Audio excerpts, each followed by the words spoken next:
Então, pessoal, bom dia para todos. Olha só, a nossa aula online de hoje se refere à revisão, né, das unidades 2, 3 e 4.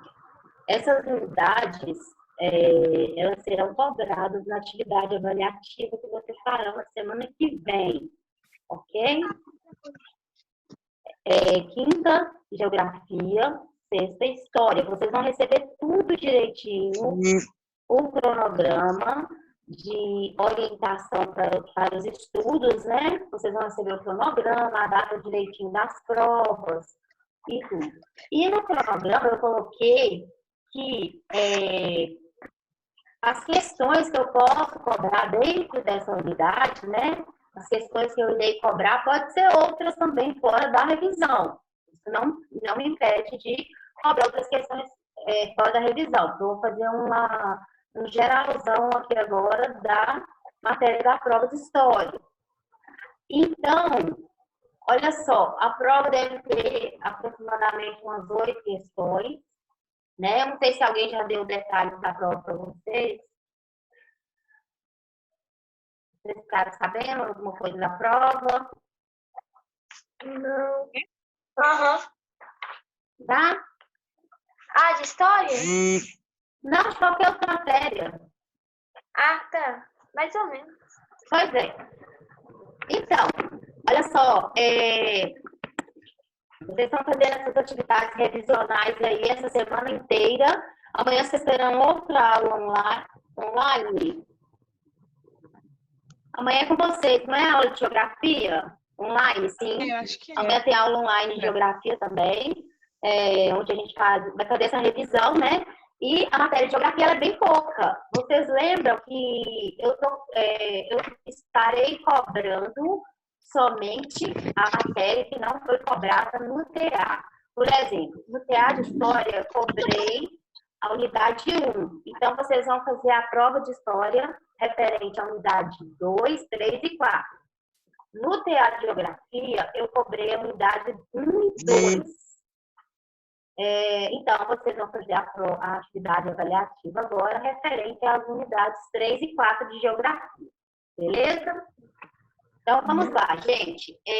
Primeira Grande Guerra. Nós vamos iniciar aí na unidade 2, né? A nossa revisão na unidade 2. Pode falar, Júlia. Professora, sobre o controle das atividades, eu ainda Já pegou? Já. E a mochila também é nova. Ah, tá. Nós vamos entrar com a apostila nova dia 1º de junho. E eu comecei o controle de atividade hoje. Porque a senhora passou de dever hoje. Sei. Aí você colocou aí direitinho, tem um espaço para colocar a data da atividade, não tem? Tem, eu coloquei. Isso, a data. Aí tem também um lugar para a data de entrega? Tem. Aí vocês vão ter um controle sobre as atividades que vocês têm para entregar, né? Então, é muito importante que todos busquem esse material na escola o mais rápido possível, para vocês irem fazendo esse controle aí das atividades.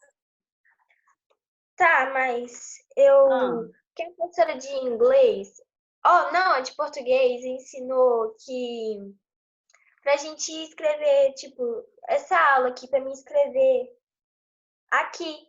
Mas eu posso fazer só nos deveres? Tipo, não escrever, tipo, a aula de agora. Olha só, a Ana que organizou essas planilhas. E aí, ela foi e orientou vocês a como utilizar as planilhas, né? Então, eu não sei como que ela passou essa orientação para vocês. Nós só recebemos a planilha igual, certo? Mas eu pergunto para ela depois te falo. Então, vamos lá.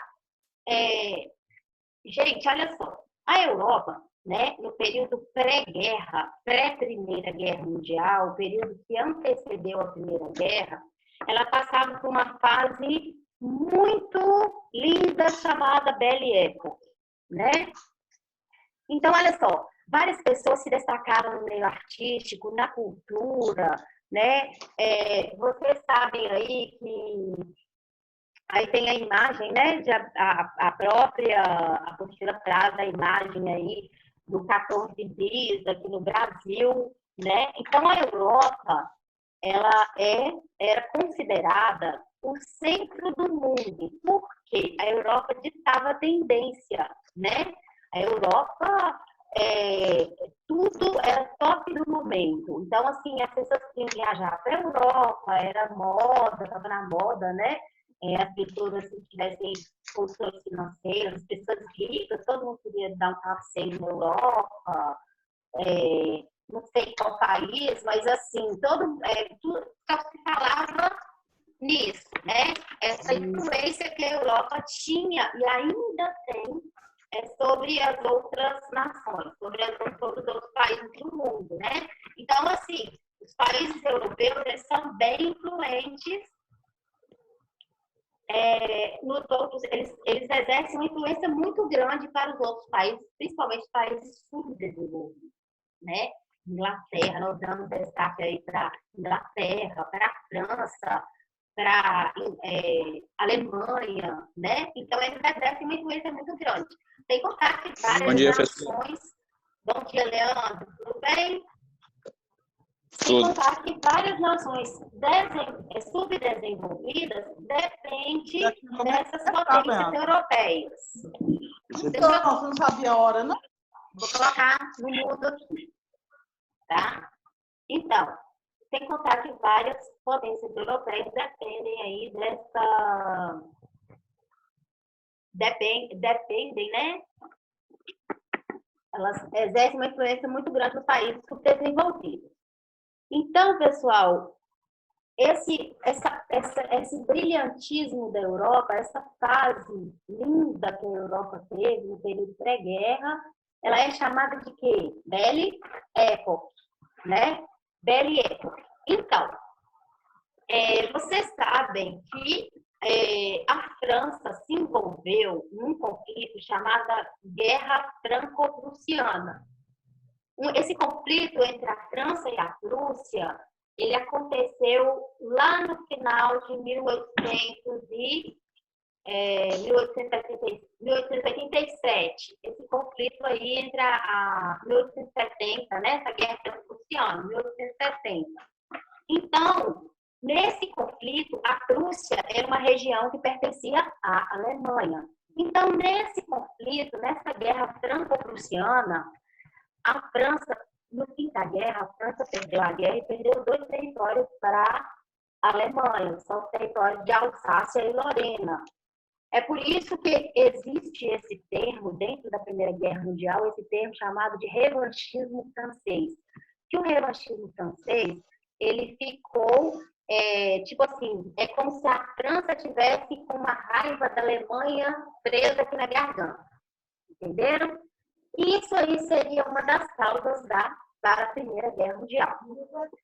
Então, gente, olha só, antes da Primeira Guerra Mundial, né, vários fatores, eles foram responsáveis, depois aí desse período da Belle Époque, né, o início da Primeira Guerra, quando tudo começou a se armar para a Primeira Guerra, vários fatores, eles foram responsáveis pelo fim da paz, para acabar com a paz na Europa, né? Para acabar com essa Belle Époque, essa fase linda que a Europa vivia.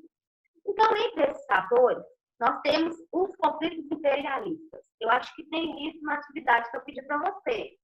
Tem? Tem. Então, esses fatores, eles serviram, esses conflitos imperialistas foram conflitos, pequenos conflitos que não eram guerras, né? Isso, beleza. Esses pequenos conflitos, eles serviram, né, para dar início aí, para dar uma alavancada para começar a Primeira Guerra Mundial. Então, entre esses conflitos imperialistas, né, está a Guerra Franco-Prussiana, que aconteceu em 1970. Depois tem uma guerra também do Japão com a Rússia, que aconteceu no ano de 1905. Então, esses pequenos conflitos, eles serviram aí para dar início à Primeira Guerra. Além dos conflitos imperialistas, tem também o nacionalismo.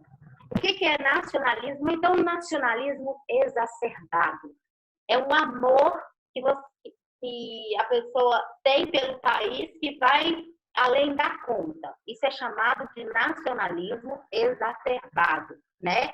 Então, esse nacionalismo, ele ficou restrito entre os povos eslavos e os povos germânicos. Ambos foi chamado também, né, de pan-eslavismo ou pan-germanismo. Isso está sendo... Deixa eu fechar aqui, gente, é um barulho muito grande. Então, esse pan-eslavismo e o pan-germanismo, eles queriam a mesma coisa. O pan-eslavismo, ele visava a união entre os povos eslavos. E o pan-germanismo, ele visava a união entre os povos germânicos, né? Isso foi o nacionalismo.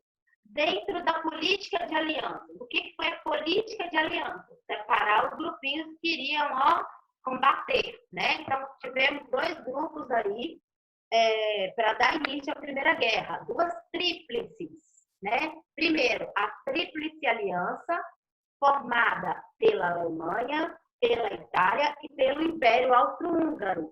Guardem esses países que faziam parte de cada tríplice. Se quiser, pode marcar aí, tá?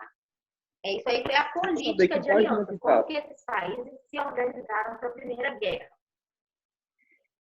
Tríplice Aliança, formada por Alemanha, Império Austro-Húngaro e Itália, e a Tríplice Entente, né, que era a oposição, formada pela Rússia, que estava por aqui com a Alemanha, pela Rússia, pela França e pela Grã-Bretanha. Ok? Lembrando a vocês que os países que fazem parte da Grã-Bretanha, quais são? Inglaterra, Escócia e País de Gales. Ok? Então, vamos lá. E teve também, né, como fatores responsáveis pelo início da guerra... Os países da Espera aí, Emily, deixa eu ouvir o que você tem para falar. Pode falar, Emily. Eu tenho que, tipo, decorar quem está na Tríplice Aliança, na Tríplice Entente. Tá, ninguém faz isso, faz parte. Tem sim, tá? Tem que saber esses países. Então, gente, olha só. Aí, depois que organizaram essas tríplices, teve a corrida armamentista. A corrida armamentista foi o quê? Os países, eles começavam a se armar, né? Já dividido essa política de alianças, separados os países, né? Aí eles começavam a fabricar armas, né? Os países europeus começaram a se armar sem conflito, só fabricando armas, ok? E esse período aí ficou sendo chamado de paz armada. Por que paz armada? Não houve um conflito em si, mas eles estavam se armando até os dentes, né? Para que houvesse um estopim, uma bomba que causasse o início da Primeira Guerra. Só estava faltando isso, né? Estava faltando fogo que acendesse a pólvora, ok? E o que foi esse fogo que acendeu a pólvora da Primeira Guerra? Tem essa questão na postura de vocês. O que foi a gota d'água no início da Primeira Guerra? Inclusive, eu coloquei uma imagem lá na atividade, né? Essa imagem está aí na postura de vocês. Então, gente, a gota d'água para a Primeira Guerra foi o assassinato do príncipe, do arquiduque, né, do Império Austro-Húngaro, Francisco Ferdinando. O assassinato do arquiduque Francisco Ferdinando do Império Austro-Húngaro. Isso aí foi o estopim para que começasse a Primeira Guerra, ok? E ele foi assassinado junto com a sua esposa por Gavrilo Príncipe. Esse Gavrilo Príncipe era ele fazia parte de uma organização secreta, né? E ele foi enviado para assassinar mesmo o arquiduque. Ele e a esposa dele, os dois foram mortos dentro do carro passando na rua. Então, gente, isso aí foi o estopim da Primeira Guerra. Aí depois começou aquela confusão que o Gavrilo Príncipe, ele era da Sérvia. Eles queriam que a Sérvia pedisse desculpa, se retratasse pelo assassinato do príncipe, pelo assassinato do arquiduque, desculpa, como o Império Austro-Húngaro. A Sérvia se recusou, pediu desculpa, e aquilo ali foi né? Que a Sérvia se recusou aí a pedir desculpa em nome de Brasil e dos príncipes, que era sério. Então, gente, Professora, as fases da guerra, pode falar, Leandro? é saber que página que está. Lá na unidade 2, página 434. Só fazendo um resumo da unidade 2, 3 e 4, que é que vai cair na prova, né? Então, vou até acelerar aqui, senão não vai dar tempo da gente passar pelas 3 unidades, ok? Então, olha só. Aí, a guerra teve duas fases, que foi a fase da guerra de movimento, que vocês vão ter que saber o que é a característica de cada um, está lá na página 434. O que foi a guerra de movimento, né? As tropas iam avançando para as fronteiras, né? Foi um avanço das tropas, os soldados, eles iam adentrando para dentro do território que estava guerreando. Então, a primeira fase da guerra foi essa guerra de movimento, e a segunda fase da guerra foi a guerra de trincheiras. Na guerra de trincheiras, os soldados eles ficavam presos dentro das valas que eram feitas para eles se esconderem, né? E ali dentro tinha tudo que é tipo de coisa, né? Eu já tinha explicado em sala de aula, o soldado morria, o corpo ficava ali dentro, apodrecendo. Então, eles conviviam com outros soldados feridos, com soldados que estavam com outros tipos de doença, que desenvolveram um tipo de doença contagiosa. Então, eles pegavam essas doenças. Era uma situação muito crítica, essa guerra de trincheiras. Por quê? Eles estavam convivendo com todo tipo de coisa, né? Dentro da trincheira, corpos, etc. Então, pessoal, passando aí pela guerra de trincheiras, nós vamos lá para a página 436, sobre as tecnologias utilizadas, as tecnologias da guerra, né? Então, na Primeira Guerra, foram essas aí, ó, as tecnologias, dentro das táticas, né? Para o fronte de batalha, essas táticas, elas eram realizadas de forma lenta, de forma gradual, né? Aos poucos. Então, tinha um avanço progressivo, olha só, as táticas de ataque. Primeiro, as táticas de ataque, avanço progressivo e a infantaria dispersa. O avanço progressivo consistia em atacar o exército assim que eles conseguiam avançar sobre as trincheiras, né? Lançando bombas e atacando as posições inimigas que estivessem enfraquecidas. Pode marcar isso aí, viu? Essas táticas de ataque. E tem também a infantaria dispersa, né? Que os soldados, eles atacavam de forma organizada, com fuzis mais precisos que atiravam o maior número de balas.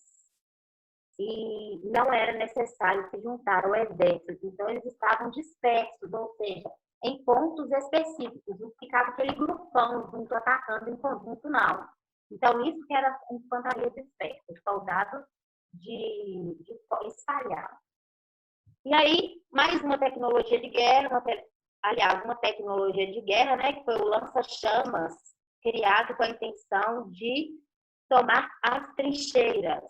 Ele impressionava pela sua destruição, causando efeito no inimigo. No entanto, o jato de fogo durava pouco tempo, cerca de 30 minutos, não de forma ininterrupta. Então, esse lança-chamas eram bombas que causavam incêndios no local onde elas caíam. E aquele fogo ali, né, durava cerca de 30 minutos. Aí teve também os gases venenosos, né? Vocês sabem aí que teve até aquele gás famoso chamado gás mostarda, né? Que era um dos gases venenosos utilizados na Primeira Guerra. Tanque de guerra, né? Preciso explicar o que é um tanque de guerra, que ficava à frente das trincheiras, né?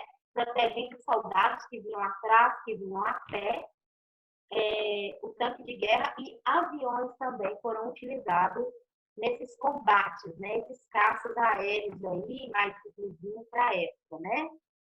Então, deixa eu ver, finalzinho da guerra. Aí, pessoal, o que acontece? No ano de 1917, a Rússia teve que sair da Primeira Guerra.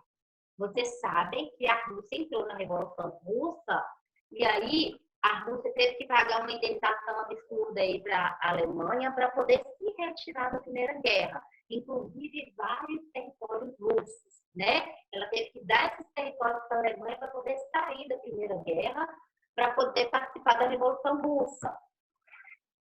E com isso, né, no final de tudo, a Tríplice Entente venceu a guerra. A Tríplice Entente, composta aí pela França, né, pela Grã-Bretanha e a Itália, depois, no final da Primeira Guerra, a Itália no início estava do lado da Tríplice Aliança, e aí a Itália estava como se fosse leiloada, né? Ela estava tipo um leilão, quem dá mais eu levo. Então, quem me oferecer mais, aí eu vou para aquela parte ali que me oferecer mais. A Itália é aquela que estava em cima do muro. No início da guerra, ela estava do lado da Tríplice, né? Da Tríplice Aliança, que é ao lado da Alemanha, e no final da guerra, ela terminou a guerra ao lado da Tríplice Entente, né?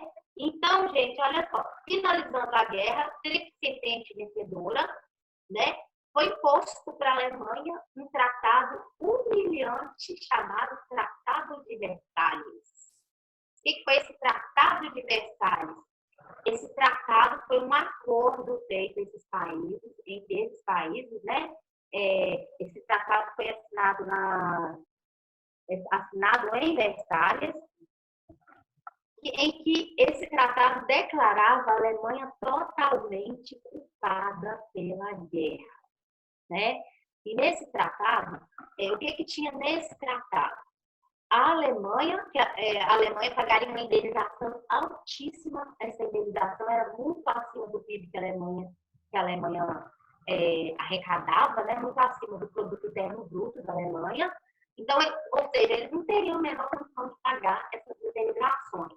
A Alemanha seria proibida de ter um exército, foi proibida, mas só que nada disso aí foi cumprido, né? A Alemanha foi proibida de ter um exército acima de 100 mil pessoas. A Alemanha tinha um exército acima de 100 mil pessoas. A Alemanha foi proibida de fabricar armas, tanques, foi tudo confiscado da Alemanha, tanques de guerra, canhões, né? E depois a Alemanha estava produzindo isso em larga escala do mesmo jeito. Então, a Alemanha se sentiu muito humilhada desse tratado, porque a Primeira Guerra Mundial ela ficou engasgada no pescoço dos alemães, né? E aí, vocês vão agora, pegando a apostila nova, vocês vão estudar a primeira unidade da apostila da Segunda Guerra Mundial. Então, vocês vão ver aí os detalhes, os mínimos detalhes da Segunda Guerra, né, Júlia? Então, vocês vão ver os mínimos detalhes da Segunda Guerra, dando sequência aí.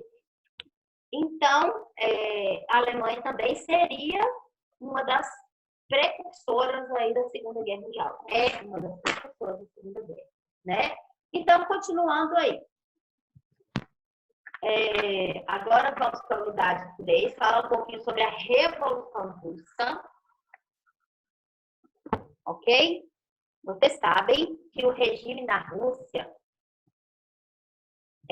o regime, né, adotado na Rússia era o czarismo.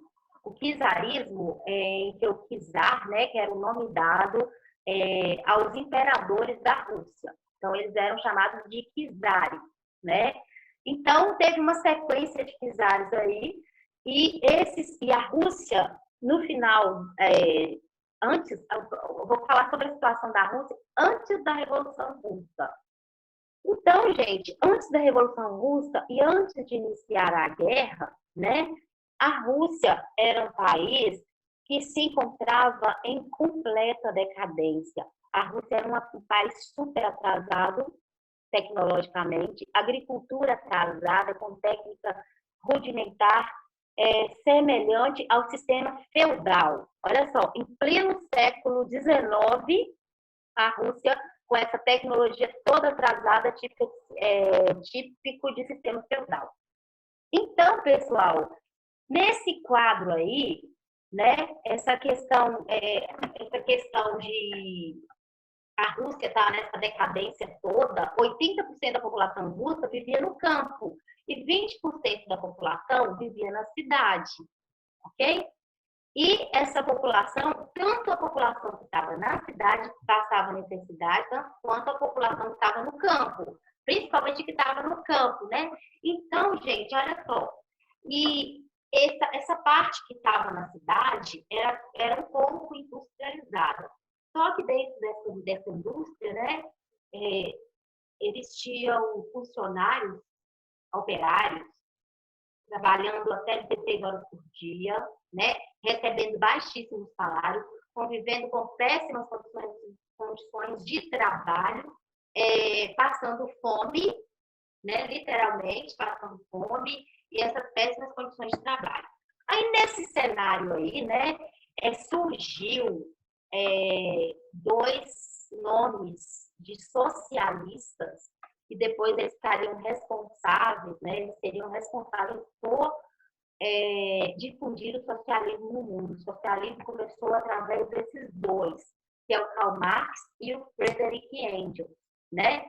Então, esses dois socialistas, futuramente, né, quando o capitalismo entrou em decadência, vocês estudaram aí sobre a crise de 1929, sobre aquela quinta-feira, né? A partir dessa crise de 1929, foi a chance do socialismo entrar em ação. E aí, o maior medo dos países capitalistas era que o socialismo conseguisse se espalhar pelo mundo. E o socialismo científico, ele foi iniciado por Karl Marx e Friedrich Engels. Então, pessoal, olha só. Outra coisa importantíssima que eu quero que vocês gravem na Revolução Russa, o que foi o Domingo Sangrento? Nesse cenário de fome, nesse cenário de péssimas condições de trabalho, de péssimas condições de vida, a população se juntou, né, em 22 de janeiro, no ano de 1905, num domingo, e foi para o Palácio de Inverno, né, na praça onde fica o Palácio de Inverno, o Palácio do Czar. Então, se localiza em São Petersburgo, eles foram reivindicar de forma pacífica, né? Temos que ressaltar que foi de forma pacífica. Ninguém estava ali para armar barraco, para arrumar confusão, não, né? Então, todo mundo estava ali numa boa, querendo o que quiser. Tanto é que eles levaram as suas famílias para a praça, né? Querendo que o Czar tivesse alguma coisa em prol dessa população que estava passando fome. E com isso, o Czar, ele se revoltou contra a população, mandou que seus soldados se voltassem contra a população, e nesse domingo sangrento morreu todo mundo ali manifestando de forma pacífica, e nesse domingo sangrento morreram mais de 4.000 pessoas. Ok? E com isso, depois dessa confusão aí, né, desse domingo sangrento no Palácio do Czar, o Czar da época, que era Nicolau II, né, ele determinou aí, ele convocou um parlamento, uma reunião do parlamento. O parlamento na Rússia é chamado de Duma, né, que é formado por deputados eleitos pelo povo. Então, esse parlamento, dentro desse parlamento, nessa reunião do parlamento, ele autorizou a criação dos sovietes. O que eram os sovietes? Eram vários conselhos, e esses conselhos poderiam ser de grupos diferentes. Por exemplo, conselhos de militares, conselhos de soldados, né? Conselho de delegados, conselho de operários, de camponeses, etc.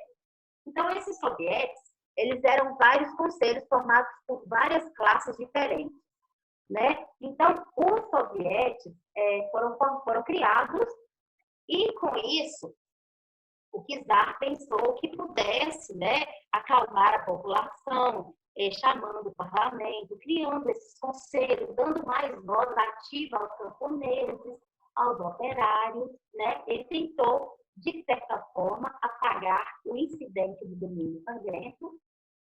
E este incidente não, né? Esse terror que foi o Domingo Sangrento. E aí, nesse contexto, né, de crise política, econômica, social na Rússia, surgiram dois grupos separados, né? Então, esse Partido Social Democrata Russo era o principal partido na Rússia na época. Partido Social Democrata Russo. esse partido, ele se dividiu, né, em dois grupos importantes, de um lado os bolcheviques e do outro lado os mencheviques. Os bolcheviques quer dizer a maioria e eram liderados por Lenin. Os mencheviques quer dizer minoria e eram liderados por Júlio Martov. Então, pessoal, a Revolução em si agora, a Revolução em si, ela começou no ano de 1917, e foi quando, né, a Rússia, Lenin apoiou a saída da Rússia da Primeira Guerra e tudo, para iniciar a Rússia estava pegando fogo, né? E outra coisa, a Rússia ela não tinha os soldados que entraram na Primeira Guerra, eles não tinham preparo nenhum.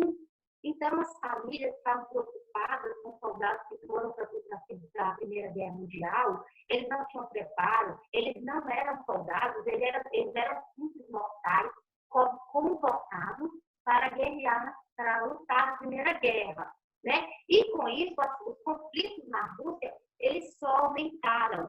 Por quê? Aí, o que acontece? Em 1917, vendo que eles não tinham notícias desses soldados, que eles estavam morrendo, as famílias começaram a pressionar os cidades, né? E nessa época, no início da Revolução Russa, foi que acabou com toda essa dinastia, acabou com o czarismo, no início da Revolução Russa. E aí, o Nicolau II, ele foi obrigado a renunciar, né?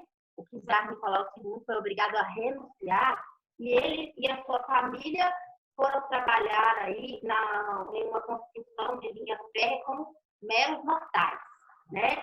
E aí tudo indica que eles, depois dessa renúncia e tudo, o czar Nicolau II ele foi assassinado. Então, olha só, continuando aí veio instalada as revoluções de 1917, né, o início da Revolução Russa aí, em 1917, dois personagens importantíssimos na Revolução Russa, Lenin e Trotsky. O Lenin, ele chegou eles estavam exilados. Quando o czar foi deposto, quando o Nicolau II saiu lá do corpo dele, né, ele foi houve o retorno de Lenin e Trotsky, né? E aí, com esse retorno, iniciaram-se essa Revolução de Outubro, que foi uma revolução que dividia também grupos de grupo vermelho e grupo branco. Então, pessoal, Lenin, ele liderava, né, esses grupos revolucionários, ele era um bolchevique, ele era do grupo dos bolcheviques, e Lenin acabou divulgando as teses de Abril. O que foram as teses de Abril? As teses de Abril eram um documento, né, que priorizava a distribuição de 3 coisas para a população. Terra, ok? Paz. A partir a terra, porque cada população recebia um pedacinho de terra, uma propriedade privada, né? Paz. A Rússia não se envolveria em mais guerras, em mais conflitos. E pão, que não faltaria mais alimentos para a população. Ok? Só que essas teses, elas acabaram ficando só no papel, né? Então, assim, é uma coisa que não deu muito certo. Então, tanto é que até a Rússia se acertar essa situação, várias coisas foram feitas que acabou não dando certo. E continuando aí, gente, esses partidos, né, surgiu o Partido Comunista sob a liderança de Lenin e Trotsky, de 3 homens importantes na Revolução Russa. Lenin, Trotsky e Stalin, né? Depois vocês já sabem sobre Stalin, vocês já fizeram exercícios, já estudaram sobre essa matéria e tudo. E vocês sabem que o Stalin, ele foi um ditador, né? Então, assim, depois que passou com a morte de Lenin, o Lenin, ele assumiu o governo da Rússia, depois que foi implantado, depois dessa Revolução de Outubro. Então, gente, o Lenin criou, né, esse Partido Comunista, e nesse Partido Comunista aí, ele declarou uma série de reformas, que elas estão aí na apostila, na página 447, essa série de reformas, ó. Um deles foi o Tratado de Brest-Litovsk. Esse tratado, né, foi assinado para a Rússia e a Alemanha, determinava, isso aí foi a paz. Foi o início lá das teses de abril propostas por Lenin, né, assinado a saída da Rússia da guerra. Então, a nacionalizações e estatizações e reforma agrária. Então, nesse período, eu não sei se vocês vão lembrar, eu falei em uma videoaula para vocês, que nessa parte aí surgiu aquela questão de várias pessoas que tinham propriedades privadas, que tinham empresa, era obrigado a ceder, a doar, entregar a empresa para o governo russo, né? Então, assim, eles tinham a ideia nessa época de dar um passo para frente, aliás, dar um passo para trás para poder dar 2 passos para frente. A ideia era essa, né? Então, pessoal, seguindo aí, né, eles desenvolveram aí uma outra revolução, uma ofensiva aí entre o Exército Branco e o Exército Vermelho, né, foi criado na questão da militarização, dentro dessas medidas aí, essas reformas feitas por Lenin. Então, dentro do Exército, na militarização, o Exército foi dividido em 2 partes, o Exército Vermelho e o Exército Branco. De um lado, né, o Exército Vermelho era controlado por Leon Trotsky, e quem estava do lado do Exército Vermelho era Lenin, né? E tinha também o Exército Branco, que era formado por antirrevolucionários. Então, gente, olha só, nessa confusão aí, esse conflito entre o Exército Branco e o Exército Vermelho, no caso liderado por Lenin, né, foi implantado, né, o comunismo de guerra. O que era o comunismo de guerra? Os camponeses